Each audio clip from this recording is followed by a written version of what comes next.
So can you imagine being a pilot and coming across something like this? Like formation, lights real bright, left and right, really high. So pilots from Air Canada, pilots from Flair, listen. A different direction, and then come back. What? Yeah, so Air Canada pilots, Flair pilots, and Morningstar Air Express pilots say they saw these strange triangular groups of lights high above the prairies on several flights across the country.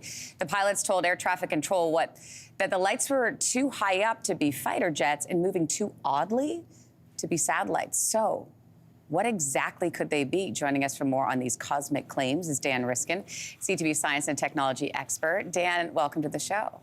Wow, it's so exciting to be here. I feel like I'm on X-Files. This is exciting. Isn't it exciting? So we have a recording of the pilots in the air trying to make sense of what they're seeing. So together, let's take a listen to this. We see multiple lights. Could it be the Starlink? Negative, I don't think so. Starlink doesn't flash. It's like four. So they're talking, do you think this is Starlink? No, Starlink doesn't flash. So these aren't conspiracy theorists talking here. These are pilots, air traffic controllers. They're used to spending hours and hours looking at the sky. How significant do you think it is that these pros are kind of at a loss? They don't know what they're looking at. I mean, I think you have to investigate these things. You have to look into it. It's really easy to land on one side or the other and say, well, one, there are aliens. The government knows this. They've been keeping it a secret for a long time. There's that camp, the Mulder camp. And then there's the Scully camp, which is, until I get proof, I'm just not going to believe anything.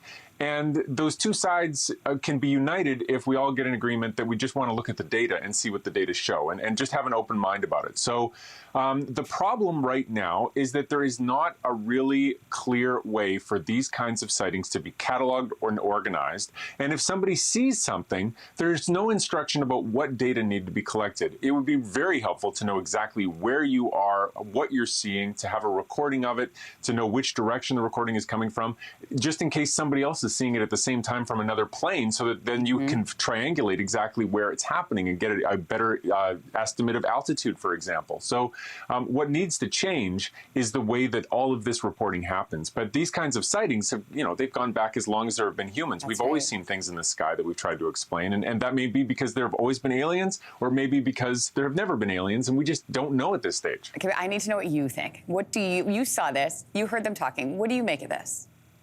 I mean, I have a hard time believing that there are aliens that are visiting us, floating just out of sight and not making themselves more known. I think ultimately these things can all probably be explained, but that's a hypothesis and it needs to be tested. And I am open to the idea that I'm wrong. And so what I want to see is a change in the relationship between the data, the government, and the people that are collecting these data. So for example, if you look at the way that the birding world has changed in the last couple decades, it used to be that people saw birds when they were working for the government. They wrote in a book somewhere and it stayed in a shelf. And if you wanted to know what the bird data said, you had to ask the government for it. Now everything is online. If I see a bird, I take a picture of it, I put it onto eBird, and everybody who's interested in birds can see my data. True. That kind of open science approach for UFOs would be a game changer. And I think we're moving in that direction. But if these pilots were just reporting it into a database where everybody had access, I think there would be a lot less willingness for people to say, oh, there's a conspiracy cover-up, because everybody would see the data and we could all talk about them together. Like a centralized service. So the federal government, we know, launched the Sky Canada project in 2022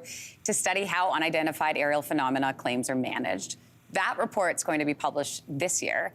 What are we expecting from the results?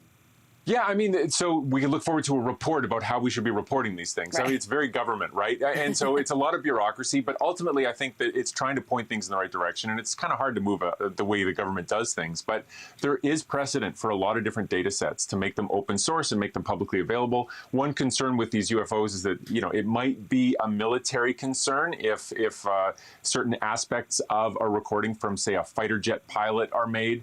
Where was that fighter jet? It could even be classified information. And so sometimes the data can't be shared. But for most of the time, I mean, if it's a Porter Airlines flight going over Northern Ontario and they see lights in the sky, I think every Canadian has a right to know about that and to have as much data as possible. And the person having that observation should also have very clear-cut ways to report it without being labeled as some lunatic that's, watched too much X-Files. And so hopefully the culture is going to change. And that's where I think this report hopefully is going to push things. Listen, it is fascinating. I'm glad you're here to discuss with me. Dan Riskin. Thank you. Always a pleasure. Thanks a lot. Hey, thanks for watching. If you liked this, be sure to subscribe here, or you can check out more Your Morning videos right here.